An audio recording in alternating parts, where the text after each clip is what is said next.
Welcome to the Water is Life podcast, where we discover how to flow from feeling dry, stuck, stagnant, and dehydrated to feeling juicy, crystal clear, and quenched. Because water is life, and getting to know water is life-changing. I invite you to surf the deep mysteries of our liquid source of life, from practical health strategies to philosophical explorations of water as a vessel of consciousness, so that you can experience the empowerment of being a living body of water starting today. Are you ready? Grab a glass of water and let's dive in.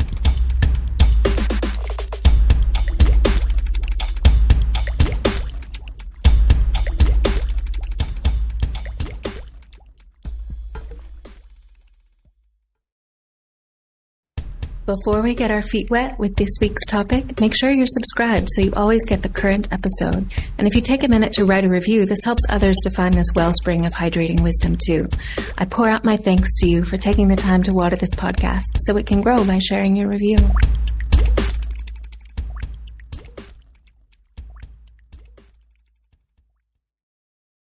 Welcome, Tyler LeBaron. It's a joy to sit down and chat with you today. Thanks so much for coming on the Water is Life podcast. My pleasure. Yeah, thanks for allowing me to be here and share some exciting information with your audience. Yeah, they're going to love it. I love every time you speak and share about hydrogen. I get to learn something new every time. And I'm curious to start kind of back at the beginning of your hydrogen journey. So I'm curious how you very first fell in love with water or with hydrogen. Like, what were some of your first aha moments when you started to recognize that there's more to water and hydrogen than we typically realize? What was it that made you fall in love and realize that you wanted to devote your life to this? Yeah, so it's kind of interesting because I felt different levels of passion and excitement to research it.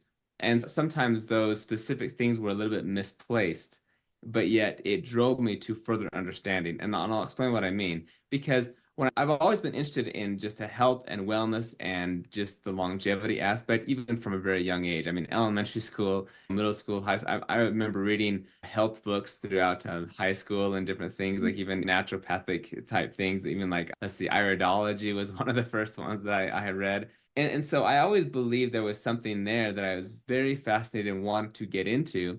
And I learned about the concept that the body is slightly alkaline. And so it's important to have an alkaline pH. And again, this was, we'll go more into the science later on, but this was my understanding at the time. And I first came across alkaline water. And I was like, that's so perfect because that's exactly what we need. So this is right after I basically got out of high school. And it just made a lot of sense to me. So I became passionate about that area. And it drove me to want to really understand this and understand the science and the reasoning and everything about it that I could. And so as I started talking to people in the field, I started getting a lot of, I don't know, basically contradictory information and things that didn't like really make sense and I couldn't understand.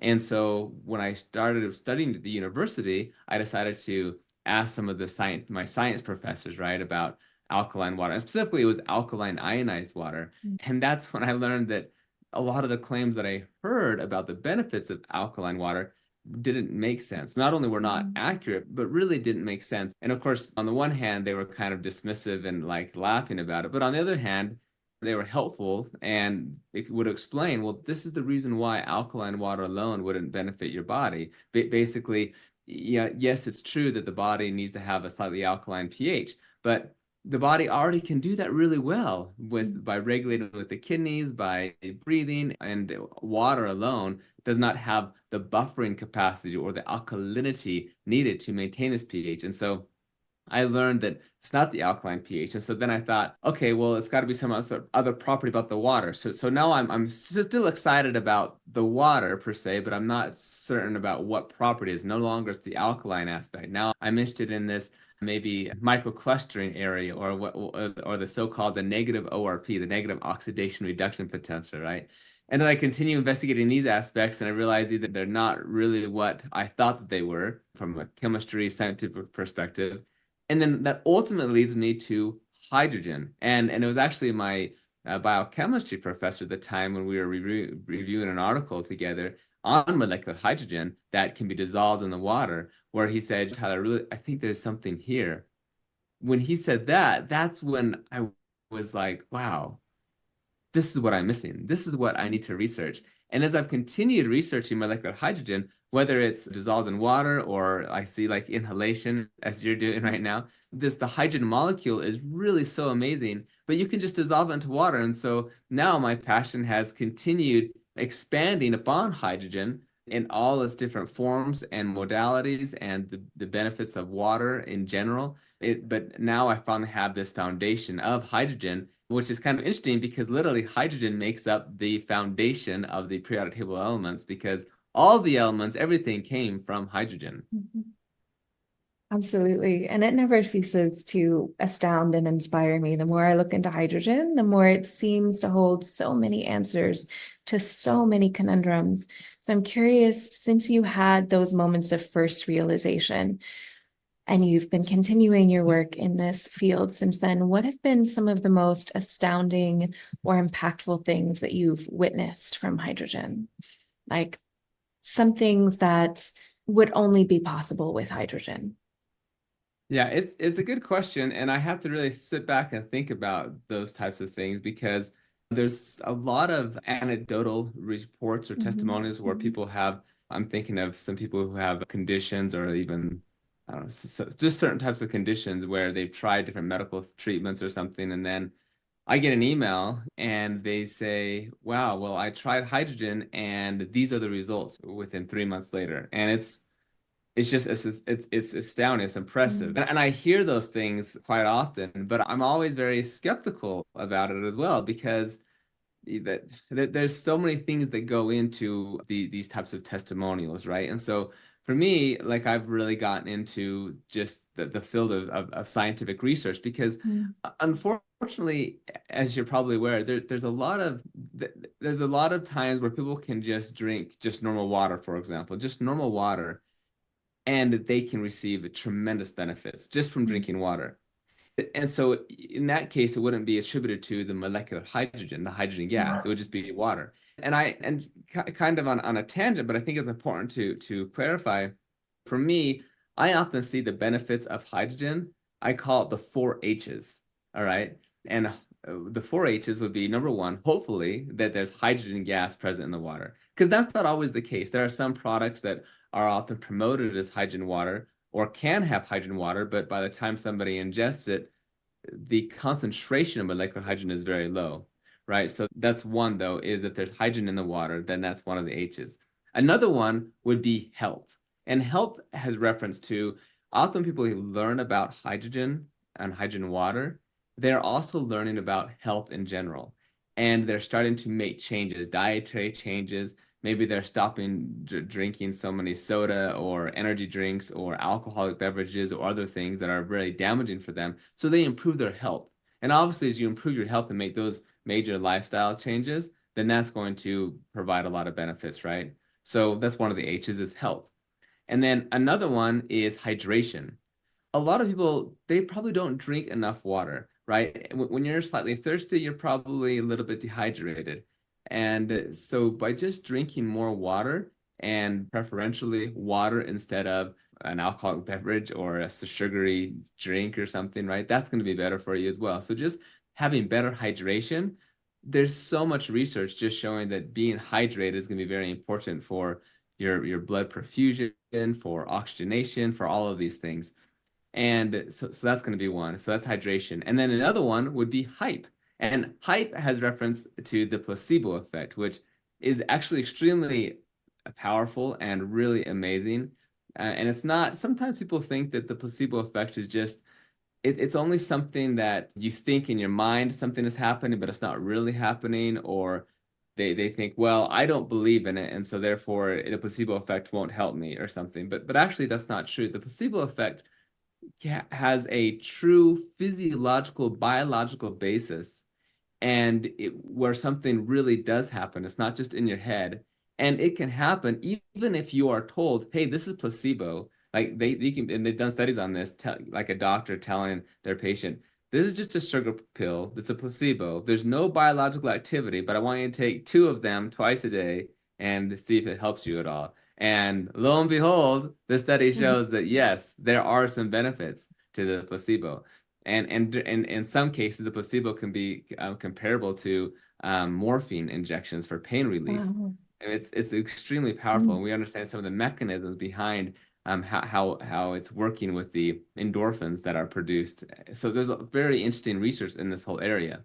So again, that goes to my four H's, right? We have height, we have health, we have hydration, and we have hydrogen. So when somebody has this miraculous benefit from drinking hydrogen water, there's a lot of those confounds that are happening. And to me, that's wonderful because the most important thing is that people are getting better. They're improving their health, right? It's not just, oh, well, that's just exclusively hydrogen. If it wasn't the hydrogen at all, but they're just getting better, well, then I want to applaud that. If they've changed their lifestyle and their habits, I want to applaud that, right?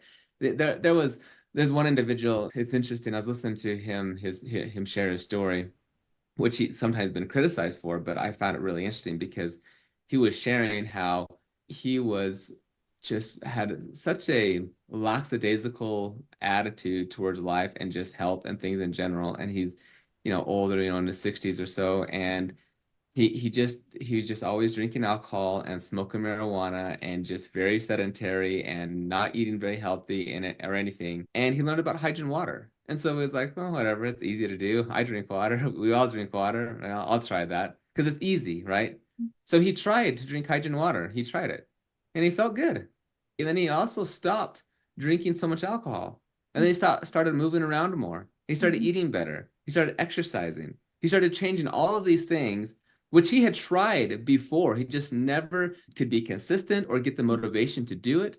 And for whatever reason, just drinking hydrogen water, he just wanted to do it. They just fell into place and he just started to change it. And so, of course, all those confounds are going to have a lot of consequences. But he reported so much improvements in his health and his cognition, his ability to sleep, and his so many physical issues that were able to be improved. Well, that would make sense. But it's interesting that I guess the drinking of hydrogen water was acted as somewhat as a catalyst to allow these changes to happen. Mm. That's beautiful. It's like the first domino to fall. And it makes a lot of sense to me because I feel like hydrogen does not just work physiologically, it also has subtle effects psychologically as well. It helps us to, at least in my experience, be in more of a state of peace and calm and kind of regulate the nervous system. And when your nervous system is more regulated and you're not in sympathetic quite as often, it becomes so much easier to make those other lifestyle changes in a more self-motivated way. So there's clearly a lot of different factors involved when you're dealing with these testimonials. I mean, we've both read, I'm sure, thousands of testimonials at this point on the incredible quote unquote miracles that happen. And it's one thing when it's a story that someone is telling, but then we also have these clinical trials that have been done where they're controlling for these different factors.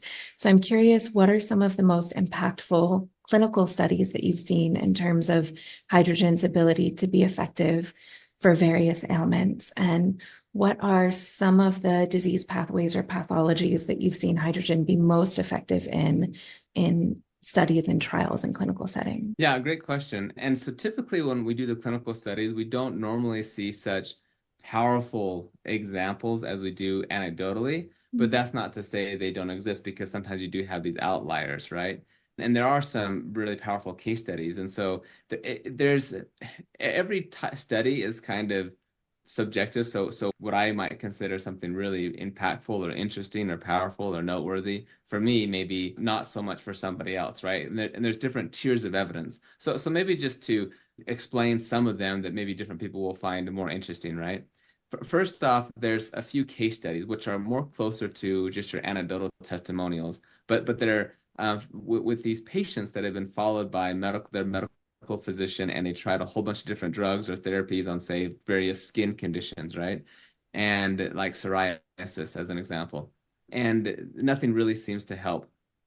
And then they try hydrogen water, and whether it's just drinking it or even bathing in it, for example. And there's pictures, and these are published. There's a couple published in the scientific reports, for example, these case studies. So there's just a few patients and they go through these treatment, but there's these pictures before and after, that really show a remarkable difference and benefit from simply changing the water they're drinking to the hydrogen water. So those ones I find really impressive because we're talking about the individual and we're talking about something that's fairly well controlled and it's more believable, right? However, case studies they're difficult to fully control for all the variables and to make general conclusions. Maybe this help is true for them, but how is it going to be true for you, for example? And that's why we need these larger, more robust clinical studies, right? So then if we look at some of these clinical studies, there was another one that I found really impressive, which was in rheumatoid arthritis. And what I find impressive about this, it was a small study, but it was placebo-controlled and a crossover design. So what that means is that every subject was basically their own control because for the first 4 weeks, they would drink hydrogen water or placebo water, and then they would have a washout period of, say, 4 weeks, and then they would switch, and then they would drink hydrogen water or placebo water. And they had these subjects with rheumatoid arthritis, and those with early stage rheumatoid arthritis, they had some of them and entered into remission of the condition. So they didn't have that disease score high enough to even satisfy the requirement to say they had the disease. And the symptomology went down a lot, the oxidative stress went down a lot. So that was very impressive. But what I found very fascinating as well is during the washout period, where they were not taking any more hydrogen water, those who were taking hydrogen water, they continued seeing an improvement. So remember, when you drink hydrogen water, the hydrogen gas is actually out of the system within an hour or so of the body. And so the magic, or so the mechanism of hydrogen doesn't occur exclusively or only when hydrogen gas is present in the body, because it alters gene expression and signal modulation and many other things.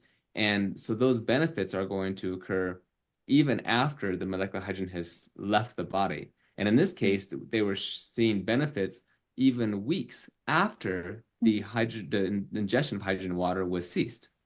So this was extremely interesting to me, of course, because it shows that hydrogen has this residual protective effect that can last for long after you stop taking the hydrogen water, right? So that was really cool. And then there's a couple other studies that I think are powerful. We published a study a couple years ago. It was in metabolic syndrome, and it was for a 6-month study and 60 subjects, and it was a double-blinded, placebo-controlled, randomized study as well. But these subjects had metabolic syndrome, and we looked at a whole bunch of different markers, and we found that some pretty significant improvements. For example, they had improvements in their cholesterol levels, like improved ratio of the cholesterol, decreased triglycerides that they were elevated, and glucose levels that were elevated. There were some improvements in inflammation, inflammatory markers, as well as oxidative stress. And we also noticed that there was a decrease in body weight just by drinking hydrogen water. So, I mean, I forget, maybe it was like a kilogram or more of weight that was lost by just drinking hydrogen water. And that was the only change. And this has been shown by a number of other clinical studies as well. When you look at the before and after with the weight change, it wasn't necessarily a primary marker that was looked at, but it was something that was observed in the study where people would just seem to lose weight. And that would also correlate with improved biomarkers. And mechanistically, we understand some of the reasons why, because hydrogen does seem to improve energy metabolism and basically stimulates energy because it activates this hepatic growth factor, FGF21, and there's some things happen with the metabolic rate.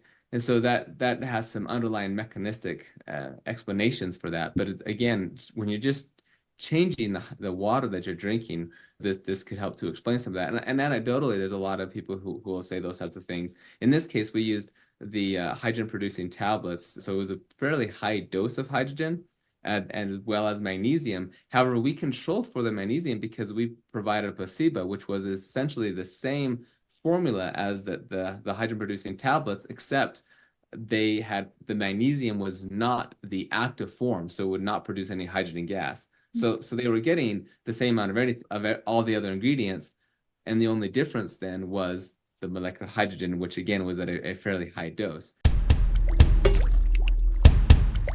Friends, are you thirsty for spring water in its purest, wildest form, untouched by chemicals or processing, but maybe you don't have a nearby spring where you can harvest your own? We've got you covered with Alive Waters.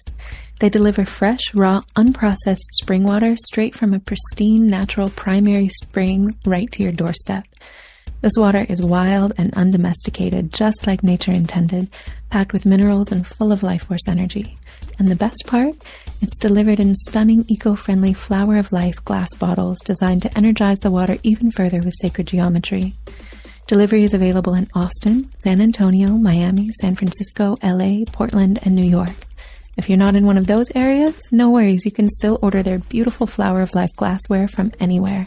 Just head over to waterislife.shop for all the details and use the code WaterIsLife for 15% off your order.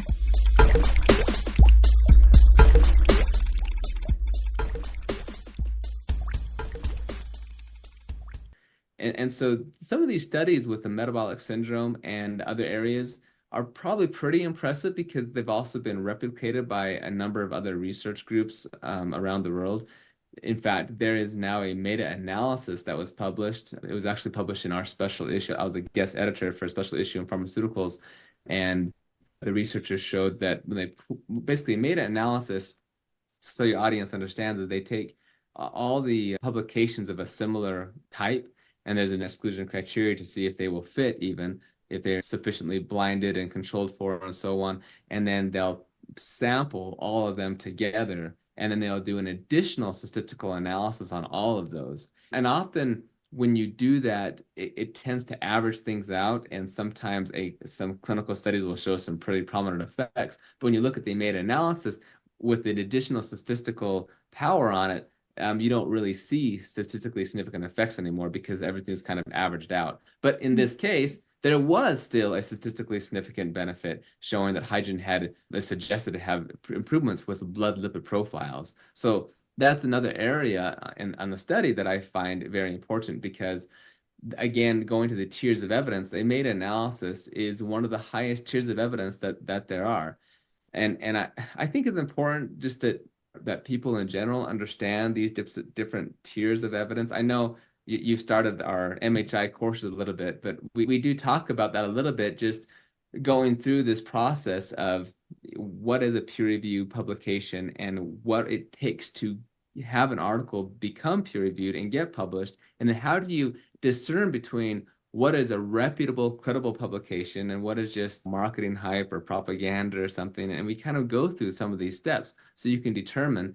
And then one of the higher tiers of evidence, as I said, is they made analysis. So that's probably one that I would certainly point to as well as being an impressive study that or article that people should look at.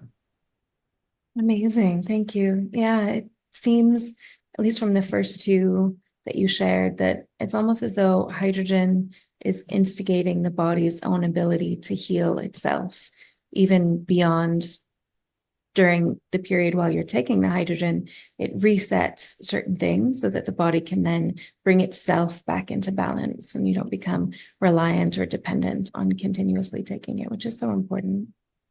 Yes, absolutely. And I think that's really why hydrogen is so amazing, because unlike a lot of maybe supplements or specifically pharmaceuticals, that they have one specific action you're going for. They're designed for one disease, they're for one tissue, they have one target, one receptor or something that's going to target. And so its effects are largely unidirectional.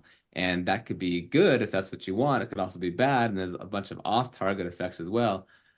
Whereas hydrogen is something very natural, and it's produced by our intestinal bacteria, and it doesn't have just this unidirectional output where it's just going to act as only an antioxidant and cause an excessive levels of reduction, which would end up causing reductive stress, which is actually a big issue when we really look from a molecular and biochemical perspective. It is reductive stress is just as bad, if not worse, because it can result in oxidative stress. So it's a very unique area to look at. But hydrogen, like I said, it's not unidirectional. And so it's able to help modulate the cells to maintain its optimal homeostasis, whether that's the redox homeostasis, inflammatory homeostasis, its effects on the mitochondria, its energy production, its resilience to stress, and so on. That's why hydrogen really is a very unique and quite amazing molecule.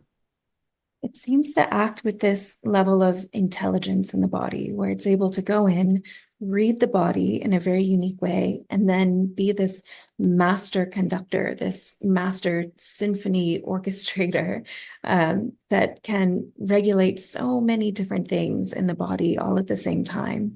And like you said, not unidirectionally like so many other supplements, but it almost seems to intelligently take stock and then bring your body into a state of homeodynamics based on its own individual needs, which makes sense when you think of it as being kind of the prime stem cell of creation. Hydrogen is the first thing in creation, it's the first thing on the periodic table.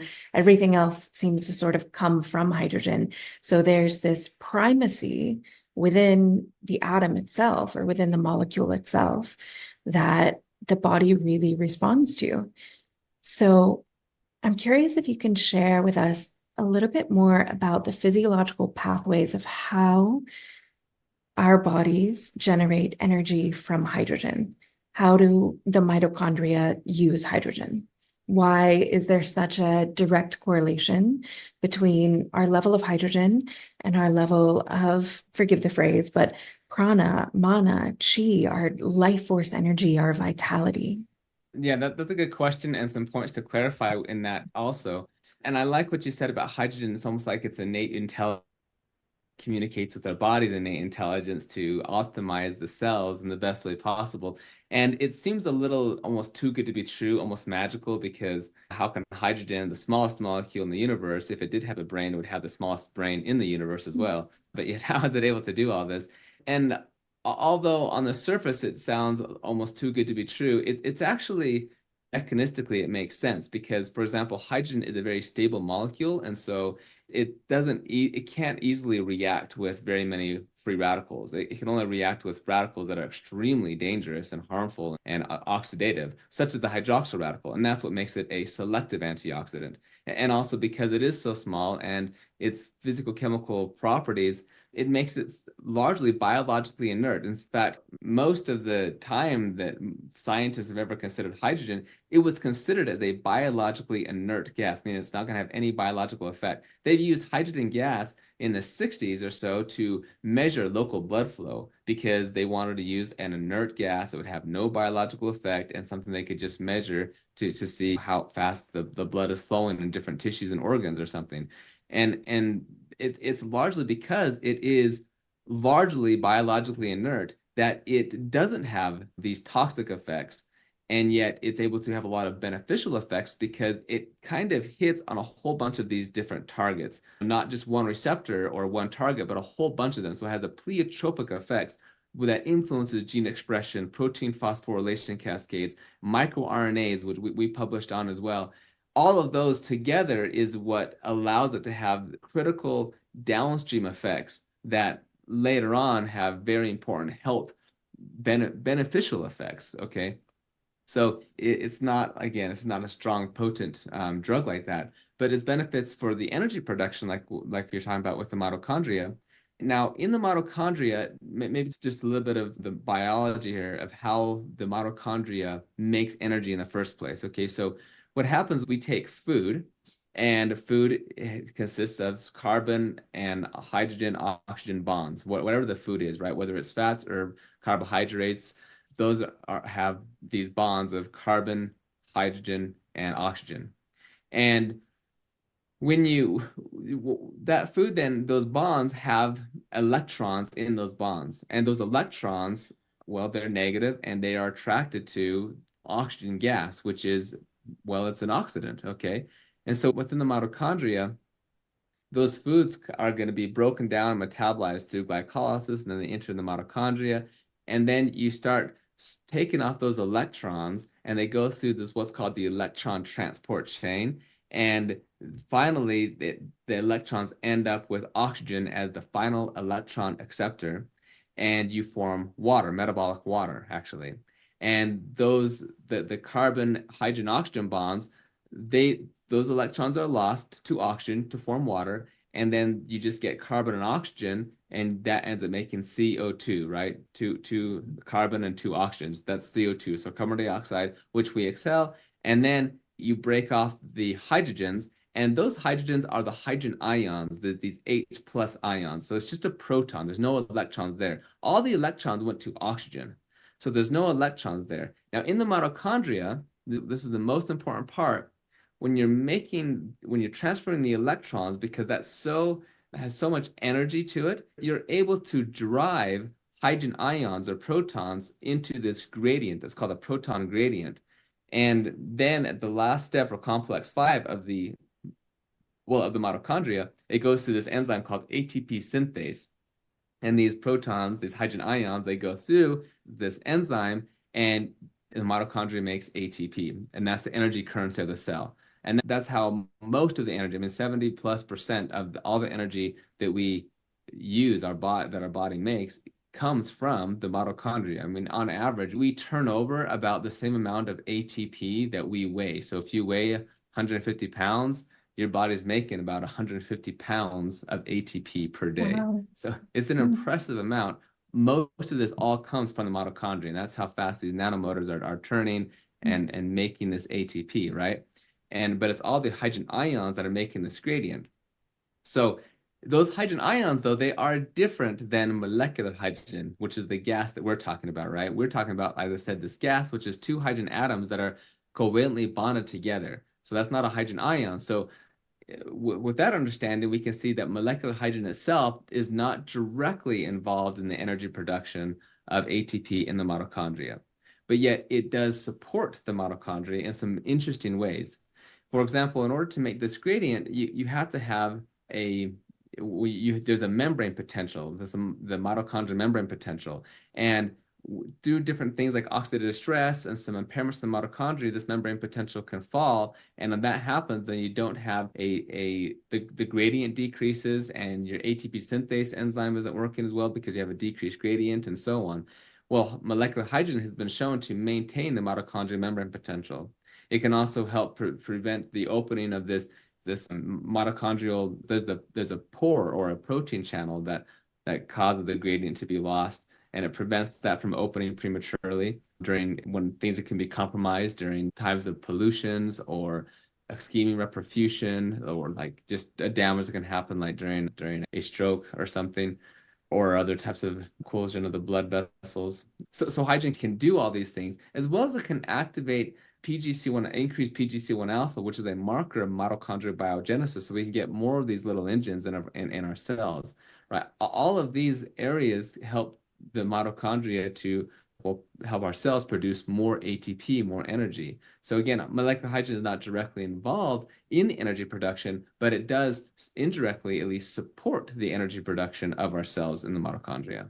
Right. It's more that ionic atomic hydrogen that's involved in that process. Can you share a little bit about the difference between the way that protium hydrogen supports that process versus deuterium hydrogen? And can you share with the audience what the differences are between those and how they affect our bodies and all of our metabolic processes differently? Yeah, so when we talk about molecular hydrogen, just in general, we are always talking about the protium version, right? So there's three main isotopes. There's actually like 7 isotopes of hydrogen, but there's 3 main isotopes of hydrogen. And what that means is with hydrogen, you have 1 proton and electron. That's the normal kind. There's 99.9% of all hydrogen in the universe is this type of hydrogen. But there's a small amount of hydrogen that has a proton and a neutron, okay, in addition to its electron, and that is called a deuterium. And so kind of like duo, right, for 2. So you have a proton and a neutron in the nucleus, and then there's tritium, and there's 2 neutrons and a proton, and that's radioactive in an extremely small amount. So it's toxic, of course, but it's such a small amount we don't have to worry about it. But deuterium, the concentration of deuterium in oceanic water is around 155 parts per million as a ratio. And so the body is typically a little bit lower than that, around 140 parts per million or so. But what happens with that deuterium, because it has an additional neutron, so a neutron and a proton weigh about the same amount. And because of that, if normal hydrogen, protium, has just one proton and one electron, which is essentially massless. Then deuterium, which has a proton and a neutron, is going to weigh about twice as much as protium. Okay, so if you end up eating foods or different things that you have has a higher level of deuterium, then when you're trying to make that proton gradient, the hydrogen ion gradient, and some of those hydrogen ions are deuterium ions, well, then there's the potential issue here when that deuterium tries to go through that ATP synthase enzyme, it could slow it down because it just weighs a lot more and it can gunk up that engine, so to speak. And so it could be problematic by having too much of that. And we see this when you, and that's just one of the mechanisms, but there's a lot of things, other areas going on because hydrogen, again, not hydrogen gas, but hydrogen ions and just hydrogen itself plays a critical role in all like enzymes of the body. I mean, almost every compound in the body it consists of hydrogen, right? Because atomic hydrogen does not last. You can't have atomic hydrogen all by itself because atomic hydrogen, like on the periodic table of elements, that's just a hydrogen atom with a proton and electron. That's unstable. Well, stable, but it's a free radical. And so that hydrogen atom is going to react with anything else. It can react with oxygen to form water, H2O, right? Two hydrogen atoms, or it can react with carbons to form, say, glucose, right? Or fats, or methane, or react with nitrogens to form amino groups like amino acids and so on, right? So everything has hydrogen, but all those hydrogens can be replaced potentially with deuterium. So if you increase the amount of deuterium in the body, then you're going to cause a whole bunch of problems, right? And that's why there's the potential issue with drinking high levels of deuterium in the water, or maybe under certain metabolic health conditions where your deuterium levels are higher than perhaps optimal, then that could cause some problems. And so I know there's like deuterium depleted water and things out there where the idea is, of course, you would drink water that has lower levels of deuterium and it would help bring the deuterium level of your body a little bit lower and help to potentially have it operate more optimally like it should, because again, that deuterium could be problematic.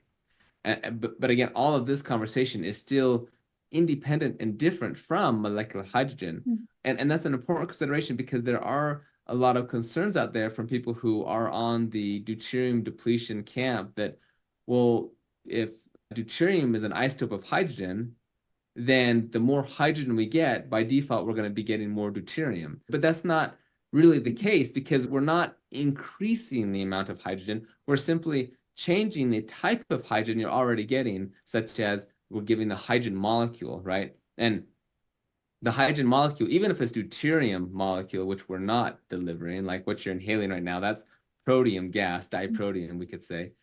Even if it was deuterium gas, there's actually no evidence that that's harmful for you because it's a strong, stable covalent bond. It's not being converted to protons and electrons. And there's actually some preliminary evidence that there's also no beneficial effects of deuterium compared to protium, which is a little bit interesting in that of itself. It's so interesting, the nuances involved in it. And I know when we get into the water world in general, there are a lot of different camps and a lot of different perspectives. And it always comes back to just looking at the science, looking at the data, looking at the research. For me, a big part of it is observing nature, seeing the way that nature does things. And I know you and I are of a similar mind when it comes to one of the most common misperceptions about hydrogen generation, which would be something that you touched on earlier in the episode when you were talking about alkaline ionized water. So I'm curious if you can share a little bit about some of the fundamental ways that kind of the mainstream understanding of these products like Kangen machines, K8 and Magic, and other similar, there's tons of similar devices on the market. I think there's just a lot of misrepresentation of those. And you produced the most incredibly comprehensive research paper on this topic, which I highly encourage all of the listeners to go find at molecularhydrogeninstitute.org. Is that where they find it? Yeah, probably I can send it to you again. You can put it in the show I can put it in the notes. show notes. Yeah, I'd be happy to. Yeah. For sure. And it goes over absolutely point by point, extremely detailed and comprehensive, all of the reasons why the only beneficial effects from machines like that come from the hydrogen and not from the alkalinity, not from the ionization, not from the ORP, not from these other things. It's really coming from the hydrogen. And of course, there are much, much better ways of getting molecular hydrogen than using alkaline ionizers. Friends, are you thirsty for spring water in its purest, wildest form, untouched by chemicals or processing, but maybe you don't have a nearby spring where you can harvest your own? We've got you covered with Alive Waters. They deliver fresh, raw, unprocessed spring water straight from a pristine, natural primary spring right to your doorstep. This water is wild and undomesticated, just like nature intended, packed with minerals and full of life force energy. And the best part? It's delivered in stunning, eco-friendly Flower of Life glass bottles designed to energize the water even further with sacred geometry. Delivery is available in Austin, San Antonio, Miami, San Francisco, LA, Portland, and New York. If you're not in one of those areas, no worries, you can still order their beautiful Flower of Life glassware from anywhere. Just head over to waterislife.shop for all the details and use the code WaterIsLife for 15% off your order.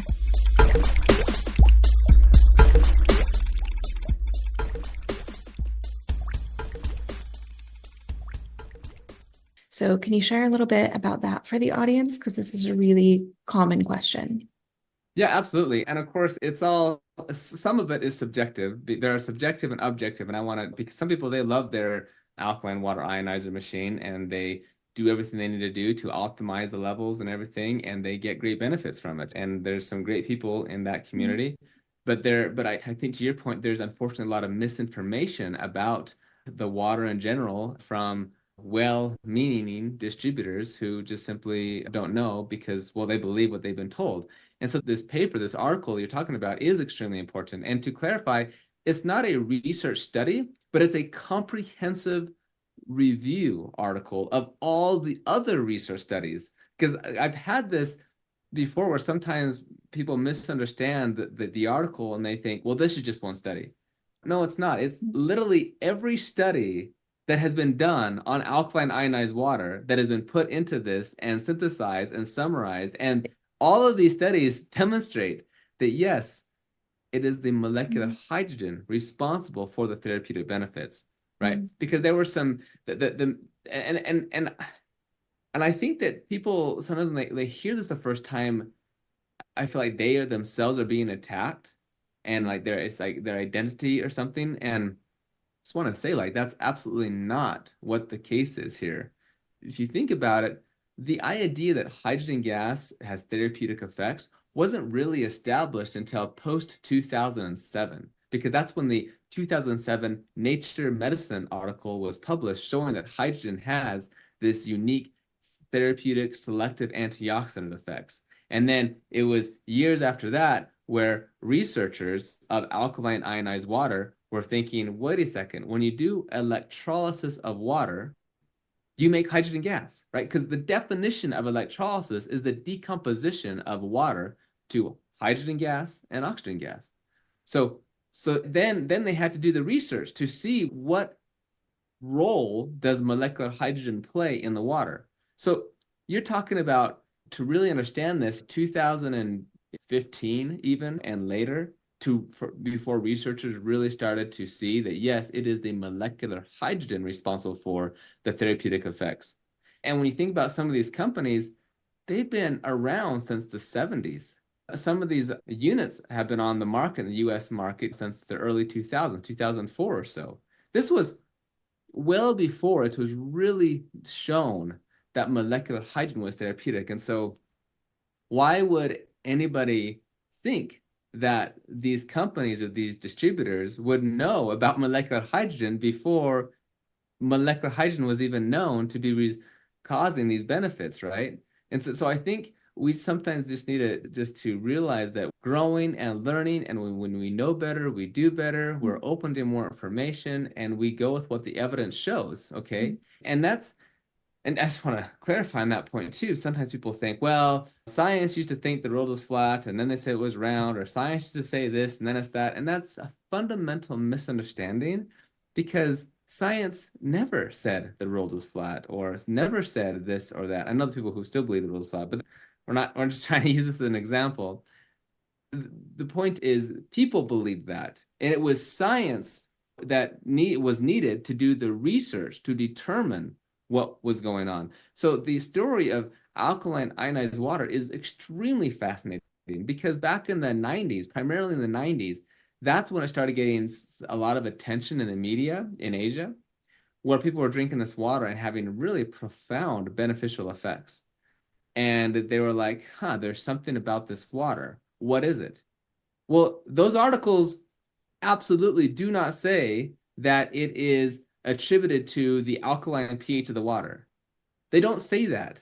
But yet that's what a lot of marketers started to say, right? That's when I first started this conversation. That's what I was told. And it made sense to me on that surface level because I didn't have at the time I didn't have I didn't finish my PhD in physiology, right? I didn't even start my college career.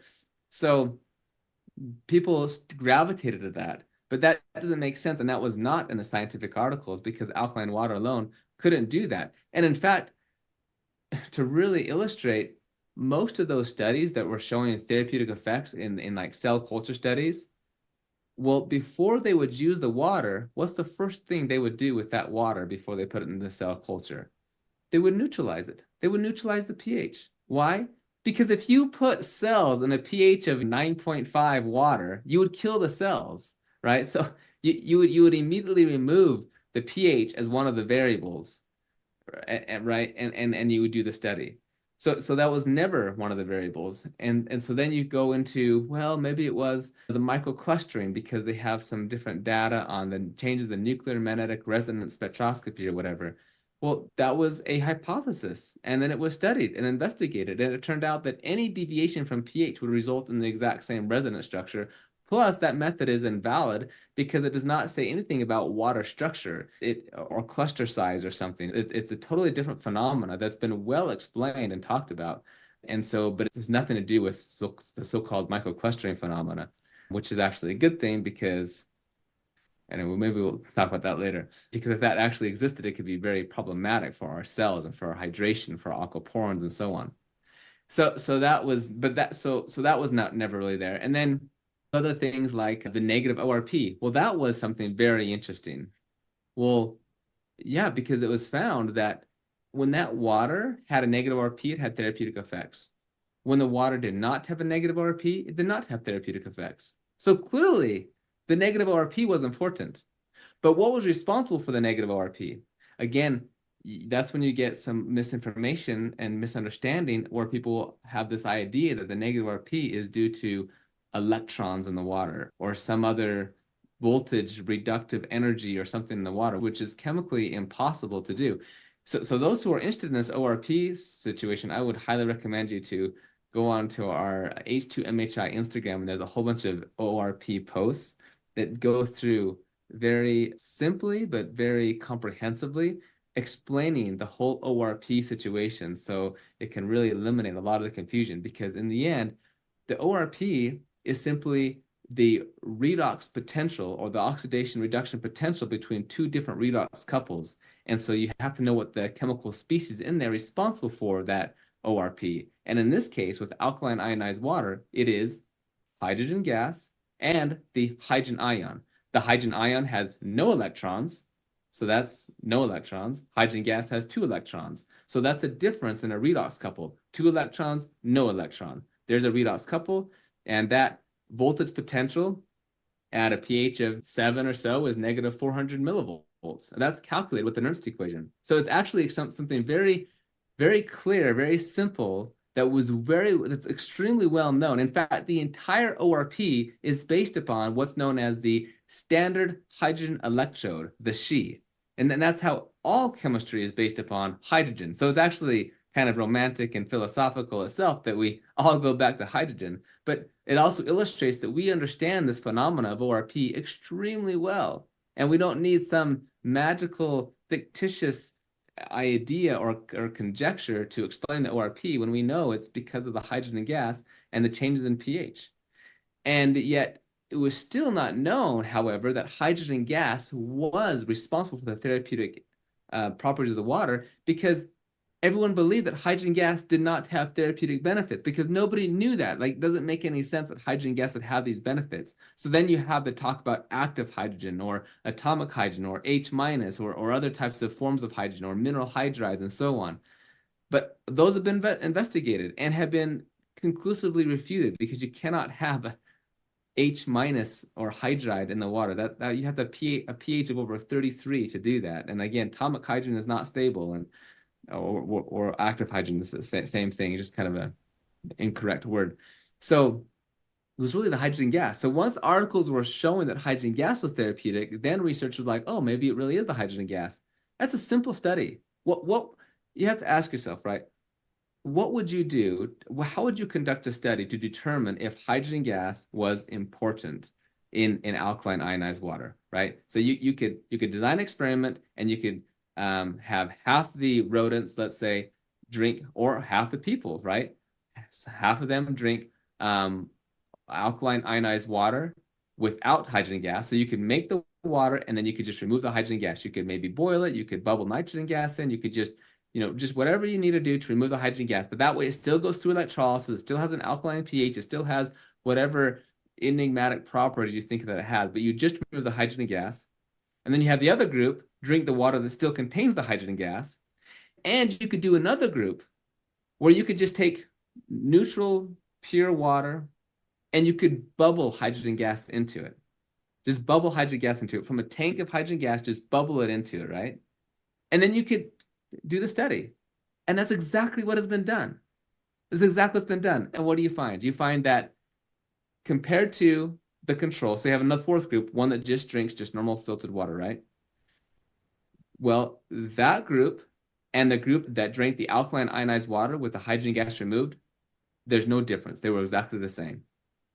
But the group that drank the alkaline ionized water with hydrogen gas, compared to the group that drank water with hydrogen gas bubbled into it, they had similar benefits, right? So again, research over and over has demonstrated that when you remove the hydrogen gas from the water, the benefits are eliminated.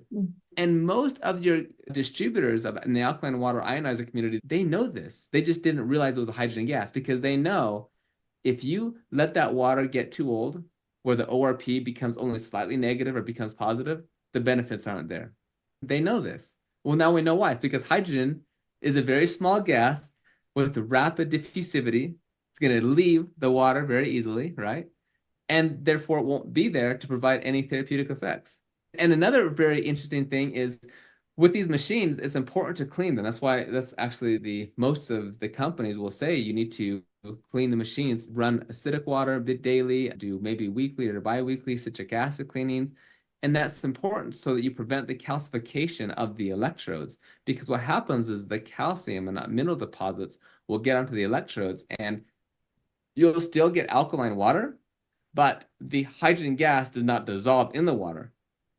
And a lot of distributors have noticed that when they go a while without cleaning the machine, although they're still getting a negative ORP, although the alkaline water is still alkaline, they seem to not get the benefits.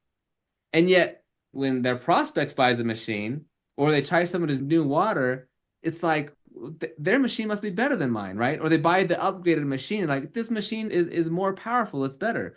Or if they just clean their machine, they send the machine in for deep cleaning, and then they get all these benefits again. What's going on? Well, now we know, because we can measure the concentration of hydrogen, and it turns out after you clean the machine, you remove that calcium and scale buildup, and now you have high concentration of hydrogen yet again. So it's just that simple. We actually, all these explanations and observations, I mean, that people have had with the water, we can explain with molecular hydrogen. And when we understand that, it's amazing. There's so many distributors actually who are so excited and happy to finally have clear, logical, and scientific backing about how the water works and answering the questions because of the molecular hydrogen. Because you don't need to You don't need to fabricate some mythical concept about the water structure or about the clustering or about the ORP or some voltage aspect or something that makes no chemistry or biological sense, has no supportive data on it, and is frankly incorrect. You don't need to do any of that because it can all be explained by the molecular hydrogen. And then I guess to your point, once you do know it is the molecular hydrogen, then you're also not beholden to only getting hydrogen water from one specific product. There's a lot of different products that you can choose from. And in fact, you don't even have to do hydrogen water. That's one of the ways, but you could also bathe in it or you could inhale it like you're doing right now.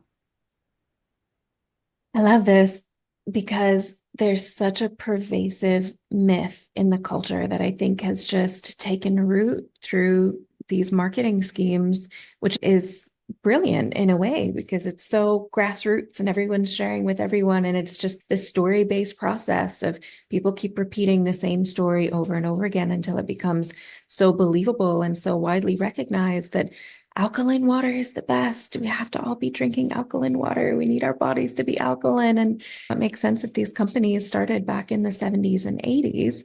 They didn't know exactly what was causing the benefit. They might have assumed it was the alkalinity, and the story just took off like wildfire.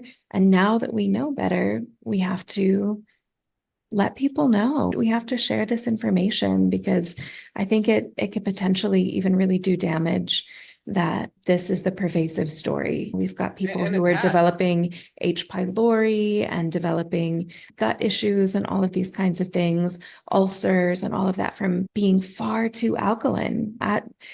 Being overly alkaline is just as dangerous as being overly acidic.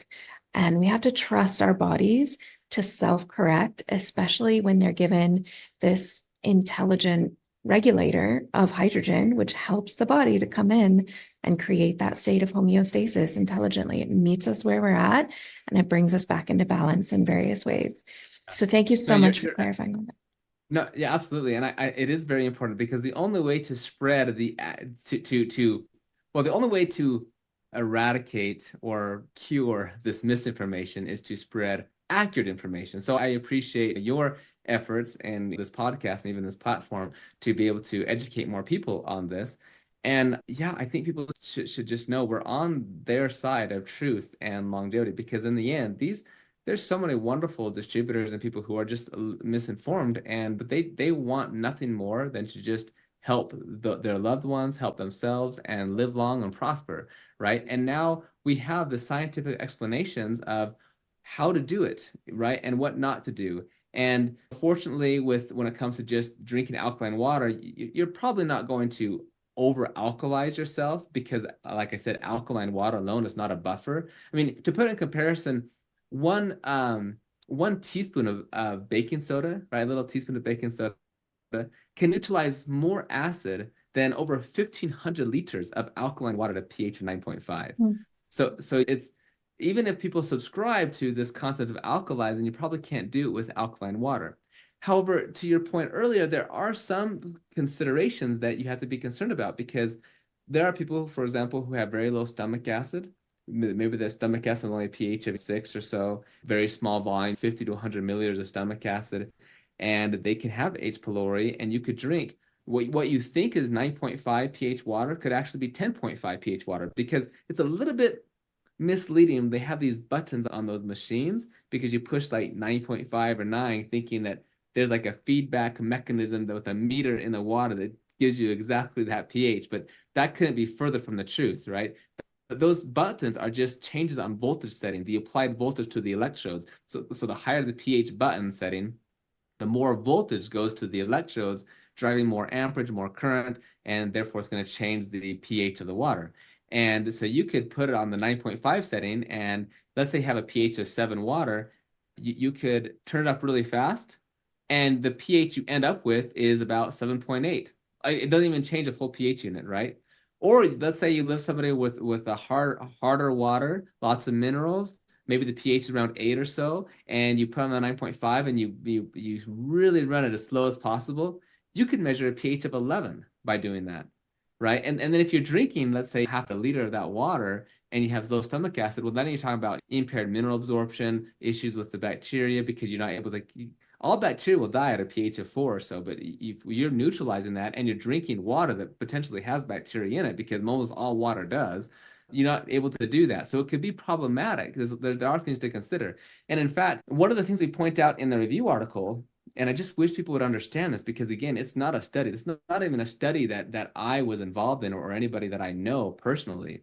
But we talked and cited about the regulations from Japan and Korea, where based upon their clinical studies and those funded by these companies, that people should not drink water above a pH of 9.8 when it comes to these machines. Because when they were doing so, some people, not everyone, some people started having a negative reaction in which they would get hyperkalemia, or high blood potassium levels, which is it's dangerous. It could be lethal. Okay. And so there's a strong recommendation to not drink water, alkaline ionized water, at that pH or above because of this incidence. And so in fact, I think a lot of these machines will even say if you have poor kidney function or different things, don't consult with your physician and so on. Well, that's because of these clinical studies. And so there are some concerns you have to consider. And yet, to your point, when people are spreading a lot of information they think is being beneficial and helping people, it could actually be harmful, because people are then they're overdoing it, where they want to drink extremely high pH water because they think that's going to give them the most benefits or something. What it could actually do the opposite. It could actually be more harmful for them, right? That there's also the concept of the ORP issue, where people talked about the negative RP being so important. Well, there was the whole lawsuit issue with the company Real Water. I'm not sure if you've heard about, but you can look it up. Real Water, the company in Las Vegas, where they had a negative ORP water that was stabilized, actually. And they used a different redox couple, not hydrogen gas, which is a therapeutic. They used a different one, a toxic one, hydrazine, which is basically rocket fuel. And it ended up being very harmful. In fact, it killed somebody, and it caused some serious problems with people's health. And yet they marketed it the exact same way that many people market the benefits of negative ORP water and these ions and these electrons and everything. Complete misinformation. And yet they just ran with it because it was a market created by misinformation. And so again, we need to combat the misinformation by spreading accurate information. And that's again one of the reasons why I developed my courses, the MHI certification courses. We discuss these things in great detail, so that people who are into alkaline ionized water or hydrogen water, or just in health and longevity in general, they can take them, they can understand the basic principles that they need, so that they can discern what is really going to be best for them. I mean, it really is for everyone. I just had a 9-year-old complete the course. They certified, probably the youngest one so far. 9-year-old has been certified. So it's pretty cool. Nice. I love that. And thank you in general for being just such a lighthouse of scientific rigor.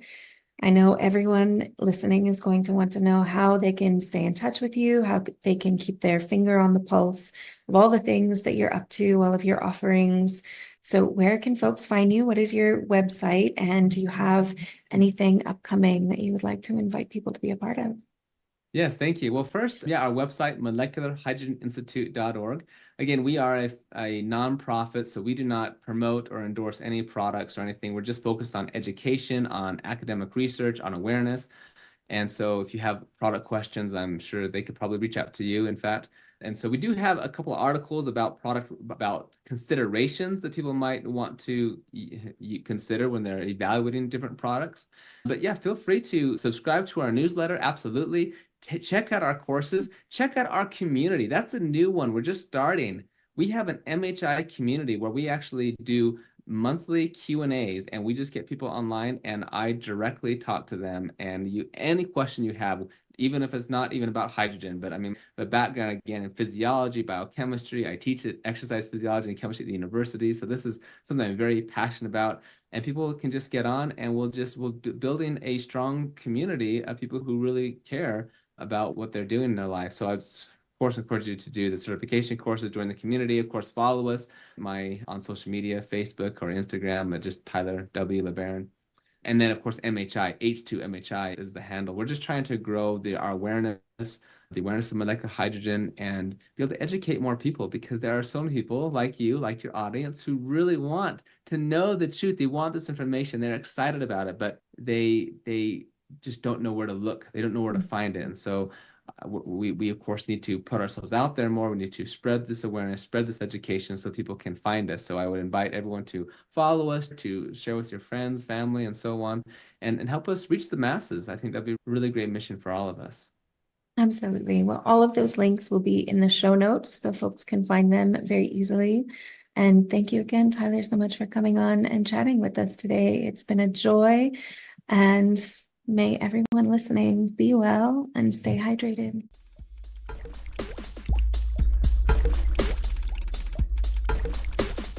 Friends, if you're loving what you're learning on the podcast and you want to dive deeper, check out the courses, webinars, workbooks, and private coaching available at waterislife.academy.